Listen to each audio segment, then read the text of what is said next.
Salut YouTube, ça fait longtemps qu'on ne s'était pas retrouvés. Ceci est votre vidéo annuelle. Voilà. J'espère pas. Je voulais vous faire une vidéo puisqu'on commence une série sur la planification du tome 2 de ma duologie de fantasy. Et donc pour vous expliquer un peu, en 2024, j'ai sorti mon propre carnet d'écriture en auto-édition sur Amazon. Ça c'est le format A4, mais il existe aussi en format A5 plus petit, plus compact avec le même nombre de pages. Donc voilà, si ça vous intéresse, n'hésitez pas. C'est vraiment un carnet qui vous accompagne, du coup, des premières idées à l'édition, c'est son titre. Quand je dis édition, je parle aussi de l'auto-édition.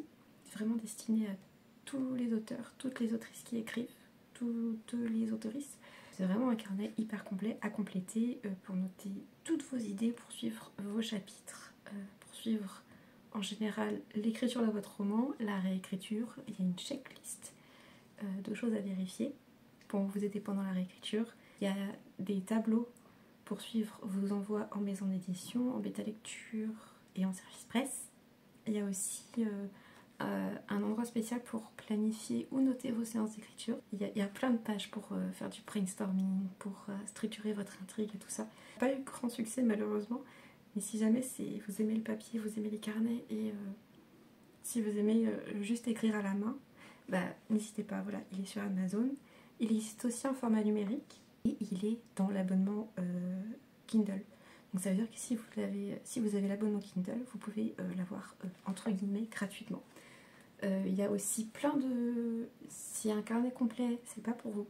Il y a des workbooks en numérique tirés directement du carnet d'écriture avec les fiches personnages. De quoi écrire le synopsis complet de votre roman, donc chapitre par chapitre.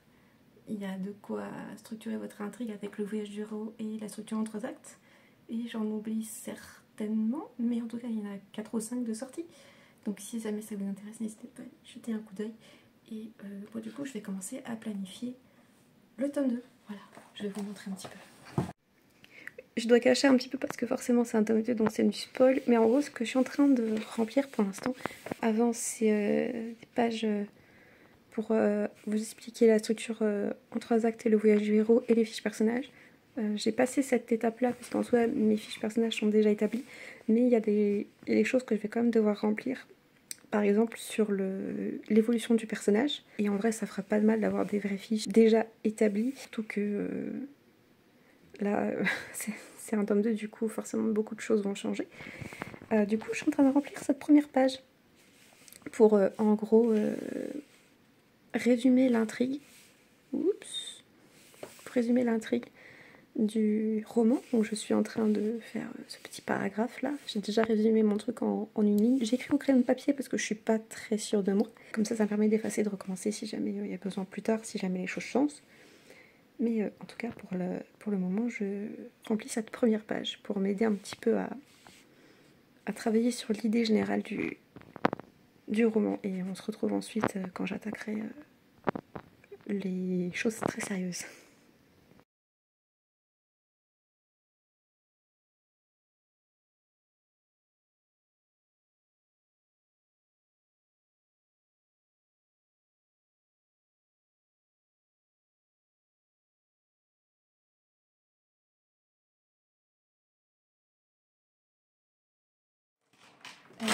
Force est de constater, j'ai tout fait tomber, que j'ai eu un peu de mal à tout remplir parce que j'étais en train d'écouter de la musique en même temps. Niveau concentration, c'est pas trop ça. Mais du coup, c'est bien. J'ai résumé les idées principales du récit, donc je suis contente. Pour la dernière question, c'est les thèmes et les trigger warnings. Je ne sais pas encore. Donc je vais laisser ça en suspens. Et ensuite, c'est le moment où je vais noter grossièrement toutes les idées que j'ai pour ce tome 2.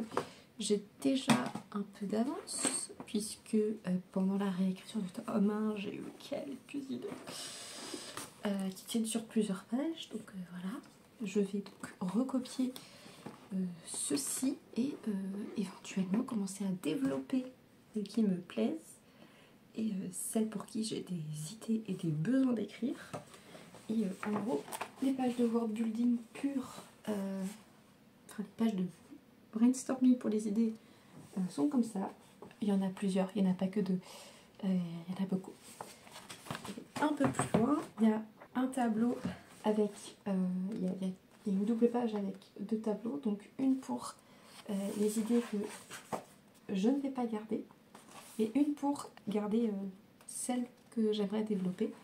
Et ensuite, il y a plusieurs doubles pages avec des lignes pour bien développer. Il y a des pages de notes en plus juste après. Et ensuite, il y a une prise chronologique. Alors comme ça, mais comme ça. Voilà, comme ça. Comme ça. Oui, quelque chose comme ça. Donc ça, c'est pour noter ensuite la chronologie des événements. Ça ensuite, c'est pour structurer l'intrigue selon le voyage du héros. Il y a la même chose pour la structure en 3 actes. Moi, je préfère la structure en 3 actes, mais en fantaisie. Parce que je me sens moins...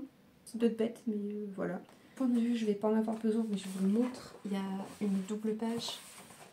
Donc, petite explication sur les différents points de vue et petit test pour voir lequel vous convient. Donc, vous avez 3 petits essais.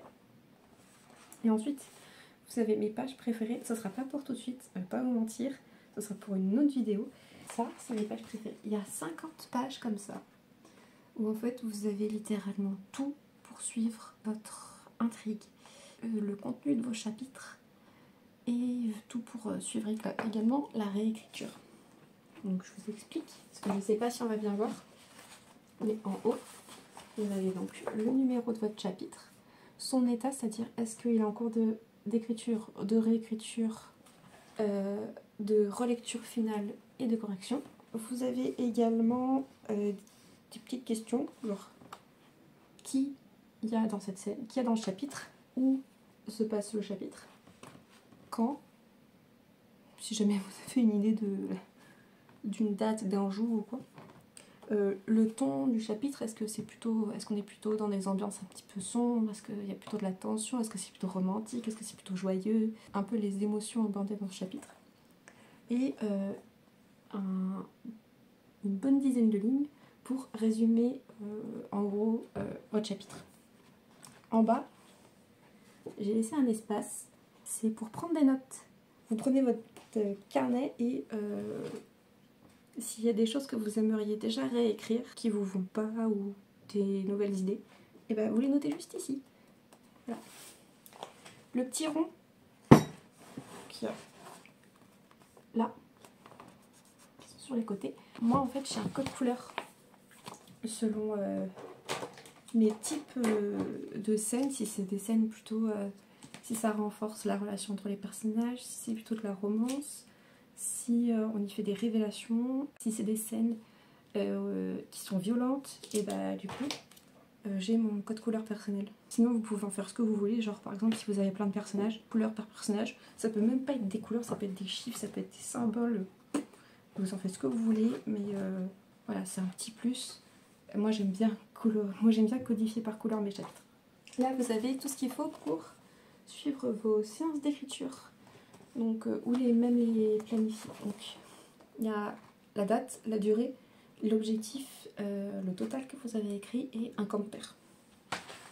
Si vous avez des commentaires à faire. Il y a également une double page de conseils pour comment réussir son premier chapitre. C'est des conseils, mais comme je le précise au début du carnet, puisqu'il y a plusieurs pages de conseils, c'est pas forcément à prendre, c'est pas à laisser, enfin vous en faites ce que vous voulez, ça reste des conseils. Ensuite, vous avez du coup pour faire pour vos 50 chapitres, vous avez une checklist. Cette checklist, elle sert à vérifier plusieurs choses, c'est-à-dire que si vous avez fait vos répétitions, si vous avez vérifié vos verbes faibles, si vous avez vérifié les incohérences dans ce chapitre, si vous avez utilisé les 5 sens, de toute façon c'est pas forcément obligatoire, et si vous avez vérifié un peu le rythme de vos scènes. Petit conseil sur les verbes faibles, on en parlait. Voilà, vous avez une page dédiée aux verbes faibles. Juste à côté, petit conseil bêta lecture. Je prêche pour ma paroisse, les bêta lecteurs bénévoles c'est très bien, c'est super. Pensez aux bêta lecteurs professionnels. Voilà. Je suis obligée de faire passer ce message. Donc vous avez des pages pour suivre vos envois à vos bêta lecteurs, vos bêta lectrices, aussi aux professionnels. On fait du très bon travail. Vous avez les soumissions en maison d'édition avec évidemment des petits conseils. Donc c'est pour suivre la date à laquelle vous l'avez envoyé, la maison d'édition, son mail, les retours en général si vous en avez eu, les délais de réponse, la date de réponse, si vous avez répondu oui ou non, ou si la maison d'édition vous a demandé de faire des changements, et si c'est et quel type de contrat on vous a proposé. Contrat de maison d'édition à compte d'auteur ou à compte d'éditeur. On rappelle que le compte d'auteur, c'est pas génial. Donc vous avez plein de pages comme ça. Et vous avez aussi une page pour les services presse, si c'est vous qui les gérez. Et potentiellement, même si c'est votre maison d'édition qui les gère, vous avez de quoi noter pareil les contacts, les retours que vous avez eus. Et si vous referiez appel à ce chroniqueur ou à cette chroniqueuse. Et à la fin du carnet, vous avez plein de pages de notes. Je vous l'ai dit, il est hyper complet. Je vous ai pas montré la partie world building. Ce sera pour une autre fois.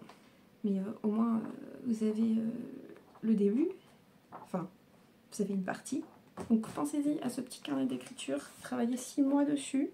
J'ai eu que des excellents retours dessus. Il a pas fait beaucoup de ventes, mais tous les retours que j'ai eu sur ce carnet sont exceptionnels. J'ai eu que d'excellents retours, que des gens qui sont très très contents de l'avoir acheté. Du coup, forcément, moi je suis contente. Je pense que peut-être ça peut vous servir et ça peut vous plaire. Donc voilà, il est sur Amazon. Format A4, A5. Format numérique, et il est disponible dans l'abonnement Kindle. Si vous avez l'abonnement Kindle, vous pouvez le prendre. A priori, il restera dedans ad vitam aeternam.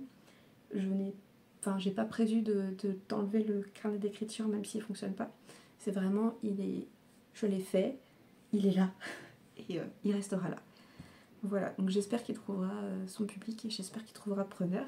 Et voilà, donc moi je vais commencer à remplir mes idées générales et commencer à faire un petit tri. Si je peux déjà développer des choses, ça serait bien. Après, je pensais que j'allais avoir beaucoup plus de mal à résumer mon intrigue, étant donné que j'ai vraiment que l'idée générale en gros.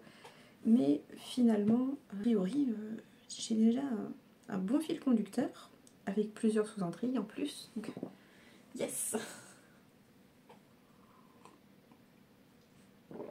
Et j'ai toujours une idée d'une fourchette du nombre de mots que le roman va faire. Et là, pour ce tome 2, j'en ai pas la moindre idée. En fait, il faudrait que j'arrive à chapitrer, à d'abord construire mon intrigue, la détailler entièrement, me faire un synopsis de 20 pages en béton armé, et après chapitrer le roman. Parce que là, déjà le tome 1 faisait 177 000 mots. Alors du coup j'ai peur qu'il soit aussi gros, mais j'ai aussi peur qu'il soit plus petit. J'avoue, c'est un truc qui m'inquiète, parce que j'ai écrit un tome 1, vraiment il est en béton armé, le machin c'est une arme de guerre. J'ai peur que le tome 2 soit pas à la hauteur en fait, tout simplement. J'ai peur qu'il soit pas aussi gros, mais aussi percutant. J'ai peur qu'il soit pas aussi consistant, j'ai peur de manquer d'idées, alors qu'à la base c'était fait pour être une trilogie. Mais en fait, j'avais pas trop d'idées pour le tome 3. Et bon, bah, de toute façon, il va falloir développer tout ça hein, maintenant. Enfin, je veux dire, c'est pas avec 8 lignes que je vais aller loin. Donc, on va continuer à développer tout ça. De toute façon, j'ai mes stylos et mes surligneurs pour m'aider avec les codes couleurs. Je sais pas si je vous reprends une fois que j'ai commencé à noter, une fois que j'ai fini de noter ce que j'ai dans ma tête comme idée. Mais en tout cas, j'espère que cette vidéo sortira bientôt et qu'elle sortira, parce que je suis même pas sûre. Et dans une prochaine vidéo, évidemment, je vais vous montrer les pages de workbooking du carnet. Pensez à lui, je vous mets le lien vers les carnets et les workbooks d'écriture dans la description. Comme ça, vous aurez le lien et vous n'aurez pas d'excuses. de dire j'ai pas trouvé le lien, je sais pas et tout. Donc, voilà, pensez au carnet d'écriture et on se retrouve bientôt. Il va falloir que je vous parle de mon parcours avec mon agente littéraire, puisque je sais pas si je l'ai dit, mais j'ai signé avec une agente littéraire pour le premier tome de cette duologie de fantasy. Donc il est actuellement en étude chez une maison d'édition. Je dirais pas le nom, je veux pas me porter malheur, je veux pas me porter la poisse. Je finis l'année pleine d'espoir pour la suite. Que bon, j'ai quand même publié, enfin j'ai auto-édité un carnet d'écriture. J'ai commencé en janvier dernier. Il est sorti en juin. J'ai terminé la réécriture d'Aetera. Je l'ai envoyé à une agente littéraire et maintenant je suis en attente de réponse à des maisons d'édition. J'ai l'impression d'avoir rien fait cette année. J'ai aussi développé mon activité de bêta lectrice. Tellement de choses, j'ai crevé les plafonds, j'ai explosé. Niveau boulot, j'ai atteint mes buts aussi, mes goals d'écriture. J'ai terminé de réécrire Aetera. Putain, ça faisait 2 ans que j'y étais, la réécriture. 13 ans de travail, hein, ce machin. Putain, on m'y apprendra pas 2 fois. Hein. C'est fini. Ce tome 2 là, j'aimerais bien l'écrire en 6-7 mois. 6 mois, ça serait l'idéal. Ce serait le top du top. Mais ça va dépendre de mon travail. Ça va dépendre de mes bêta lectures, de mes corrections. Et pour l'instant, bah, la correction et la bêta lecture, c'est un peu ma priorité parce que je ne gagne pas d'argent avec mes romans et je ne gagne même pas d'argent avec mon carnet d'écriture non plus. Et on va essayer en 2025 de remettre un petit peu la priorité à l'écriture, puisque ben, potentiellement si je signe un contrat, il va bien falloir que ce tome 2 il sorte à un moment donné et il va falloir qu'il sorte de ma tête très vite. Et bah moi je vais m'y mettre hein, puisqu'il y a du taf. Et puis on se dit à la prochaine et il va falloir vraiment que je vous parle de l'agent littéraire, de l'écriture d'Aetera en général et de mes projets de l'année prochaine et de mes prestations de bêta lecture, de correction, tout ça. Il va falloir trop de vidéos à prévoir. Beaucoup trop.